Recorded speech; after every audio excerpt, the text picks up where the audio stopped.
Jim, my kids just watched High School Musical 2. And How many times? They've probably at least a dozen times Right. they've watched Mine it. too. My youngest. And they were there for they watched it on the premiere night. Like, they knew. I don't know how my 5-year-old somehow is tuned into, like, the schedules for these things, but she knew. And this is just the rage. And personally, I watched it. I didn't like it as much as High School Musical 1, which was, #1 everywhere. But Disney seems to be doing a phenomenal job at creating the new wave of brands. Look, I happen to be able to have the privilege of interviewing Bob Iger on Mad Money when I was at USC.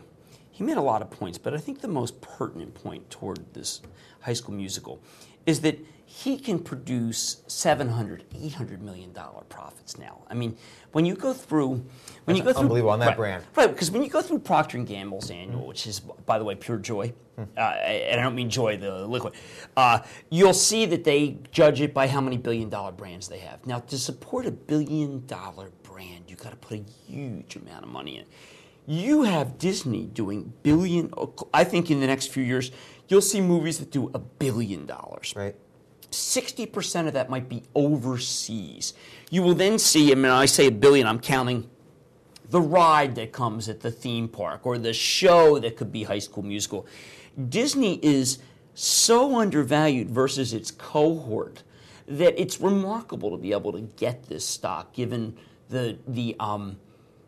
it's not blue chip movies. It's just what I regard it as being no movie is risk-free, but they are the closest to be bankable, to be like a brand. The movies are like Procter brands, and I think you want to look at it like a Procter more than you want to look at it like a Lionsgate.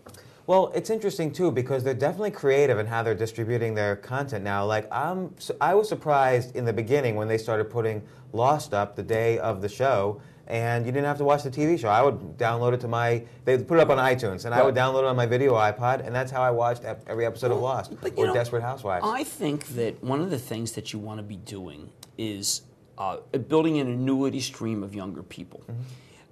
Disney, Channel 7 in my house, has a reputation as providing that kind of programming. One of my kids downloads it on iTunes, but she knows that it's Channel 7. Yeah. And she looks to see what Channel 7 has. Now, there's not a lot of brand loyalty anymore. There's 1 million channels.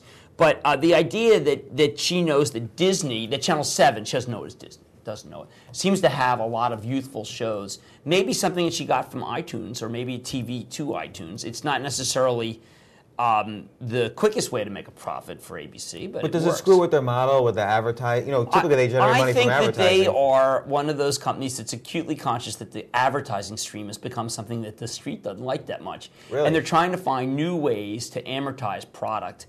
I think that they have a longer-term view more than any other.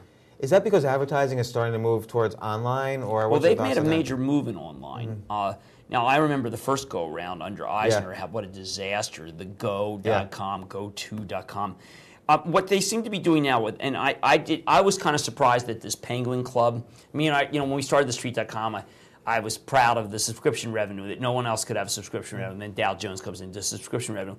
In the meantime, Penguin Club starts subscription revenue a year ago and has 10 times what we have at the street.com and is equivalent to Dow Jones. And he bought that and he paid a certain amount of money. And what he's very proud of though is that he believes that most online strategies are done not to please shareholders, but to please the buzz crowd. And he said, no, we only do these things if they can please shareholders. So I think Iger's got a very good model going. Now, do you think Disney's success is going to bleed into other companies that they're partnered with? And as an example, let me ask you about Children's Place, which owns the rights on a certain number of Disney stores. Is that going to have success due to the success of these other brands? I got caught up, like everybody else, in the fine print of what the deal was with Disney and Children's Place. I think that Children's Place is actually too cheap to ignore. But when I look at retail, and I know from your excellent column in the Financial Times, and I'm talking with Farnoosh, American Eagle Outfitters, the most aggressive individual buyers I've ever seen. I'd like to see some individual buying at the Children's Place. That's a good point. That would confirm a lot of what you and I are talking about here. American Eagle, that's a great example where I have no idea what teens are doing, but you see the directors buying millions of dollars worth of stock. That's not chump change. No, and they've been historically very astute. There's been, one of the things, I had Lou Frankfurt on last night on Coach.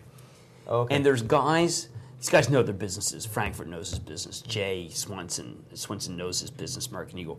They have timed their own stock very well. And I think that AEO is not just blind investing, but it's looks, Wall Street.